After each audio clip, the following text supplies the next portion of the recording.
C'est l'histoire d'un village, de l'autre côté du lac. Un village avec ses manèges, ses enfants qui jouent, insouciants, et ses vieilles babouchkas sur leur banc. Comme tous les jours, le chat rentrait chez lui et attendait patiemment ses maîtres. Mais plus personne ne revint dans le village. Le chat attendit, longtemps. Que s'est-il passé dans ce village? Les hommes semblaient avoir fui, dans le plus grand désordre. Du haut de la colline, le village est vide. Désespérément vide de toute présence humaine. C'est aujourd'hui un village fantôme. Les rues désertées arborent un manteau de mousse, comme la marque du temps qui passe. Mais en lisière de forêt, des créatures semblent vouloir s'aventurer près du village. Et elles n'ont rien de fantôme. Cette terre pourrait ressembler à un paradis terrestre. Mais tout ce qui vit ici est contaminé pour plusieurs milliers d'années.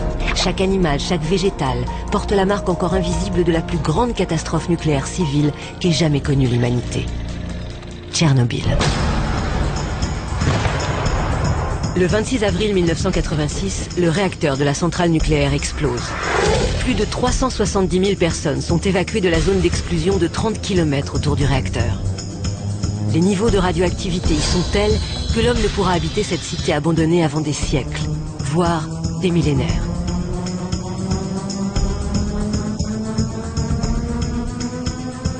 La contamination qui lui est liée y est environ 100 fois supérieure à celle causée par la bombe d'Hiroshima.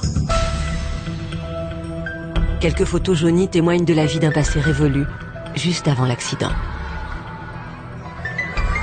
Cela fait 20 ans aujourd'hui qu'aucun être humain n'a été autorisé à revenir vivre dans ce village le plus contaminé de la planète. Alors, les animaux, inconscients du terrible danger qui les menace, semblent avoir repris leurs droits sur ce territoire libéré de la pression des chasseurs. Il n'y a plus de pesticides ni d'industrie, et les radiations ne sont pas pour eux une barrière physique. Les derniers comptages ont recensé plus de 6 000 cerfs et chevreuils, 14 000 sangliers, 10 fois plus qu'avant l'explosion. Mais combien d'entre eux mourront d'anomalies génétiques ou donneront naissance à des mutants? Le chat lui aussi retrouve petit à petit sa nature sauvage. Ce que l'homme abandonna, prédisant un désert nucléaire, la nature semble se l'approprier pour recréer un sanctuaire d'une extraordinaire diversité. Surplombant la rivière, les rares cigognes noires survolent la cité abandonnée. C'est ici que les busards Saint-Martin élèveront leur future progéniture. Les années suivant la catastrophe, on a vu des cas d'hirondelles albinos.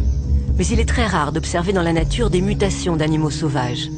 Ces animaux mutants, moins résistants que leurs congénères, meurent de faim, de maladie ou sous les griffes d'un prédateur dès leur plus jeune âge, emportant avec eux leurs anomalies génétiques. Les effets des mutations sont au contraire plus facilement observables chez les animaux domestiques.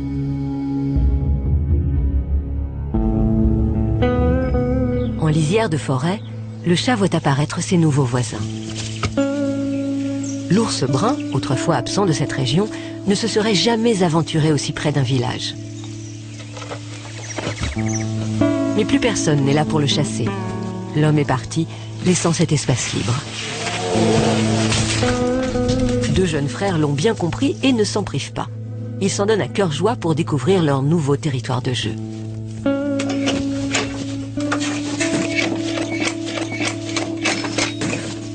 Cette porte que franchit l'ours, c'est le dernier rempart que l'homme avait dressé entre lui et la nature.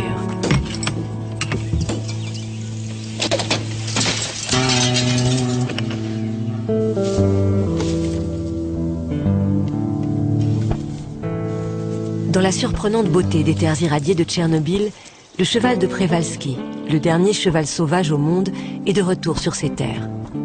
L'homme l'a réintroduit, ou plutôt sacrifié, pour limiter l'expansion de la forêt et les risques d'incendie. Et il lui fait brouter les anciens espaces cultivés.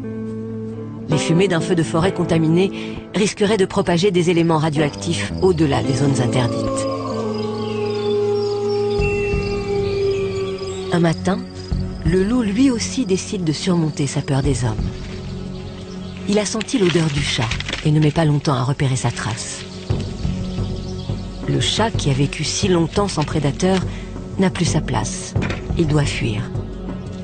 Le plus loin possible, échapper à ce monde sauvage qui investit peu à peu sa maison, son village. S'il veut survivre, il est grand temps pour lui de rejoindre un monde dit civilisé. La majeure partie des radiations relâchées par Tchernobyl s'est accumulée dans la forêt rouge.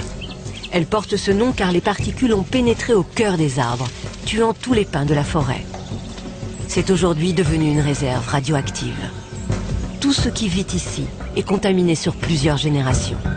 90% de la radioactivité y est concentrée dans les sols.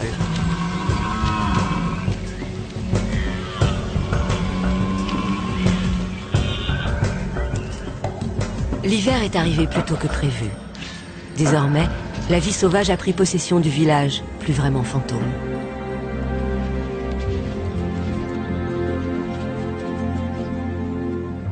Le loup n'est plus seul aujourd'hui. C'est sur cette terre, dans ce village oublié des hommes, qu'il donnera naissance à une nouvelle génération de loups. Des loups de Tchernobyl. Mais il est encore trop tôt pour dresser un bilan de l'absence de l'homme. Les lieux offrent un spectacle des plus trompeurs. La radioactivité, invisible et irrémédiable, reste tapie dans une nature devenue resplendissante. Après des jours à errer à la recherche de la nourriture, le chat en a assez de cette vie de sauvage. Mais il hésite.